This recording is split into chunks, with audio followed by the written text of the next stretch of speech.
যে লাভলি নেবো, 1 টাকা কম দিলি মারামারি বেঁধে দেবো, ভালো করে বোঝেন। তাহলে আমি এখানে 10,000 12,000 একটা কন্ট্যাক্ট করে এসছি, ভালো করে শোনেন। আমি ওয়াজ করে চলে গেলাম। এই জলসার যে সেক্রেটারি বুধবার দিন আমার ফোন করেছে, কালিমুল্লাহ ভাই এই আমাদের জুলিতলায় আপনি জলসা করে গেলেন, আর সেই আপনাকে 10,000 টাকা দিলাম, এই আমার আব্বা মরে গেছে, মাগরিবের পরে জানা যায়। আমি কি ডায়মন্ড হারবার থেকে আসবো? আর এরা কথা বলে না। আমি কি ডায়মন্ড হারবার? আমি তো জোনদরা মোল সাহেব, 2 ঘন্টা তোমাদের এখানে ওয়াজ করতে আইছি, নামবো, টাকা গুনবো, ঝেড়ে চলে যাবো। তোর বাপ মরে গেছে, মা মরে গেছে, আমার কি হয়েছে? বুকে হাত দিয়ে সত্য কথা বলুন। এই যে আপনাদের মসজিদের ইমাম, এনার ছুটি, সপ্তাহে 1 দিন ছুটি, বাড়ি চলে গেছে। আচ্ছা, আপনার গ্রামের মহল্লার একটা লোক মরে গেছে, এর ছুটি ভেঙে মহল্লায় আসতে হবে না? হবে না?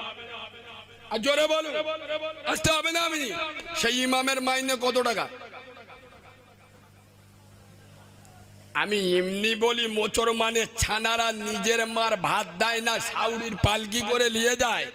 আরে আমার মতো ফাতিমুল সাহেব 2 ঘন্টার জন্য কন্ট্যাক্ট করে নিয়েছে, 15,000 20,000 টাকা দিচ্ছ।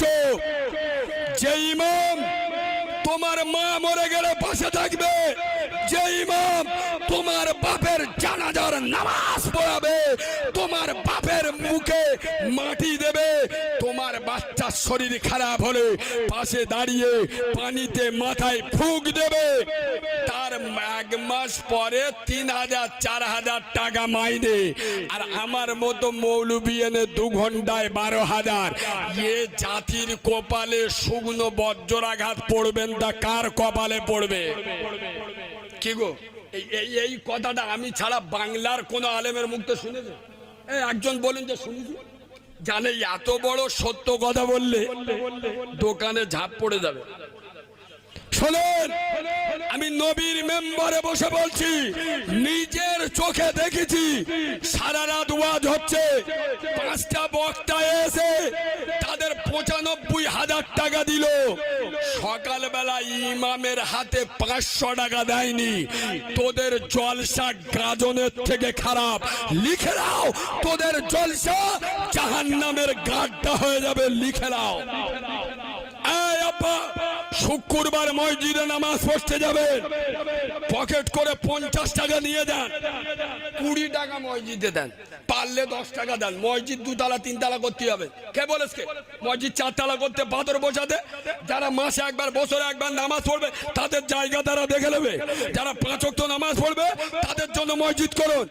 50 টাকা মসজিদে নিয়ে যান, 10 টাকা মসজিদে দেন, আর 40 টাকা নিয়ে ইমামের হাতে দেন। খোদার কসম, আমি বাচ্চা মাওলানা কারিমুল্লাহ জেহাদি নবীর মেম্বারে বসে বলছি, ইমাম খুশি হবে, আমার নবী রাজি হবে, আমার নবী রাজি হবে, আল্লাহর খুশি হয়ে যাবে, আমার আল্লাহ খুশি হবে, তার দয়ার জান্নাতের তালাটা খুলে যাবে। সুবহানাল্লাহ বলেন। আরে বিশ্ব নবী বলেছেন, হে জিউলি তোলার মুসলমানেরা, তোরা যখন 40 টাকা নিয়ে তোদের ইমামের হাতে দিবি, কসম খোদার করে আমি আব্দুল্লাহর বাড়া মোহাম্মদ জানিয়ে দিল, তোরা তোদের মসজিদে দাঁড়িয়ে তোদের ইমামের হাতে দিলি না রে, তোরা মদিনার মসজিদ নববীতে দাঁড়িয়ে আমি আব্দুল্লাহর বাড়া মোহাম্মদ আমার হাতে 40 টাকা দিলি। সুবহানাল্লাহ বলে। ইমামকে মহব্বত করুন, ইমামকে ভালোবাসেন। আসলে কি বললাম বাইরে, আসলে আমরা তো ফেরেশতার সাথে মনে হয় আমাদের আলাদা কন্ডাক্টারি নেয়াস, জান্নাতুল ফেরদাউস, আমরা আলাদা কন্ডাক্টারি নিস। ইমাম